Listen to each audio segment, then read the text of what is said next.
All right, Harry, tonight's topic, the Sabbath, right? Where did it come from? The history of it, all that stuff. Can you give us a little background on this, please? Yeah, the week starts with the week of creation. God made all things in 6 days, and on the seventh day he rested. The Sabbath. That's the Okay. first example that we see of that. Interesting. So then, with Adam and Eve, his instructions to them, was that part of the instruction? No, the only instruction that they had was don't eat of the tree of the knowledge of good and evil. There was no Sabbath day Okay. instruction at that point, right? And after they went out of the garden, what about then? No, it wasn't even mentioned then. No. What about in the time of Noah? That's some quite a few years later. Do you read about it then? I don't think we do we? No, right? No, no. And after the flood either. What about Abram, Isaac, and Jacob? We started with circumcision then. What about Sabbath? We don't hear anything about it in in that part of the Bible too, do we? No. So, and then what about with Moses? This is when it gets started, right? This Yeah, and this yeah. becomes a 10 commandment. One of the 10 commandments. So it's a huge one. And all of a sudden it's central to their life. People get punished severely for violating the Sabbath.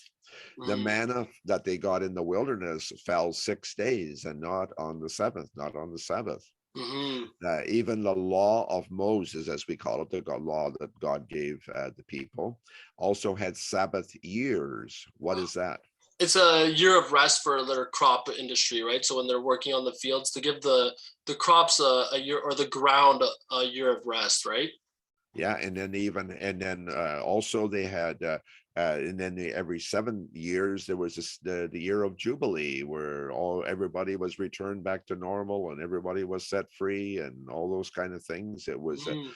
the 50th year was an extra special Sabbath year. So when Israel was settled in their land, now they moved into the promised land, they're living there now. So do they have on the Sabbath, how do they commemorate the day? I think it's a time for ponder and reflection, right? Just meditate on the law day and night, as the Psalm 1 likes to put it. Yeah, it's a day of rest and reflection. We do not have a church kind of system at all Hmm. for that. So when Jesus was a boy, did they have what? How did they do the Sabbath then? They did it in the synagogues, correct? When Jesus was Yeah, little. Yeah. interesting. When the people were shipped off to Babylon, they lost their temple and they lost their homeland. So they developed a synagogue system. And how many Synagogue years before that, before Jesus's time was that? about 600 years, about 500, 600 years. And Mm. so the synagogue was a Saturday day of meeting house, and it was a school for the kids, and it was a community center. So, but when Jesus was back in Israel in his day, that was the normal place people met on the Sabbath to read the word and to share the word and so on. Um, and it was never mentioned in the Old Testament at all. In the New Testament, we start with it. In Jesus' ministry, how did he respond to the Sabbath observance teachings of the Pharisees? Oh, he was telling them that they've taken it way overboard, is the best way I can explain it, correct? Yeah, he said that man was made for the Sabbath, not the Sabbath for man. Sorry, man was made for the Sabbath, not the Sabbath for man. Like it was Mm. concept is it was to serve the people, and he said, "My Father always works on the Sabbath, and so do I." The religious people had made it a burden, but why did Jesus heal on the Sabbath? Because he says, do good.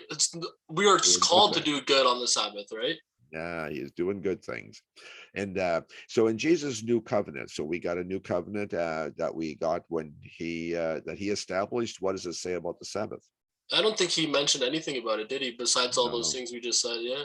no. He observed it while he was preaching and teaching because he lived by he fulfilled the old law. But but interesting. So then when Jesus rose from the dead, that was on Sunday, and on Sunday evening he met with his disciples. The next Sunday he met with them again on the first day of the week.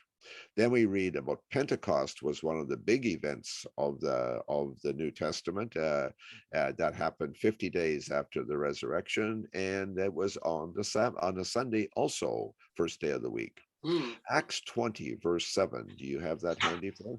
Yeah, for sure. Give me 1 second here. It says, on the first day of the week, when we were gathered together to break bread, Paul began talking to them, intending to leave the next day, and he prolonged his message until midnight. So we see the first day aspect there again in this Yeah, passage. and that's the first time that we actually read about uh there actually being a first day of the week event, breaking bread, that's communion. And so yeah, he's connecting with the people, and there's a story, but that's where it speaks.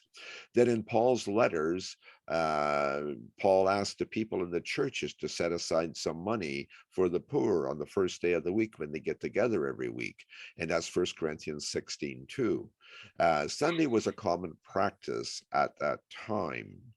The early Christian, actually in early Christian history after the Bible, Sunday morning or evening is when the Christians would meet together, never during the day, because slaves and a lot of other people had to work during the day. So whenever they had a chance, particularly evenings, and then Paul talks about that too, that when they get together, that they are supposed to behave a certain way, and he gives the corrections in the book of Corinthians there about how to behave. And so this is a normal practice for people to get together, to break bread and to have communion and fellowship and teaching and all those things.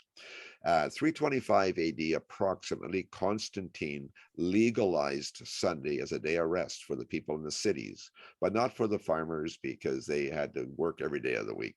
Mm. But so we don't really read anything in the New Testament about instruction. I do believe that Sunday, day of rest, is a beautiful thing, good tradition, so on, but we really don't read any instruction on that. Your thoughts?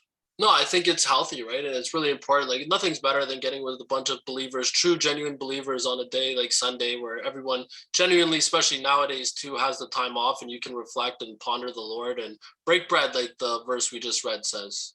Yep, for sure. Sounds good. Yeah, but Yeah. anyways, that's the background as far as I know. Amen. Thanks a lot for this, Harry. Thank you.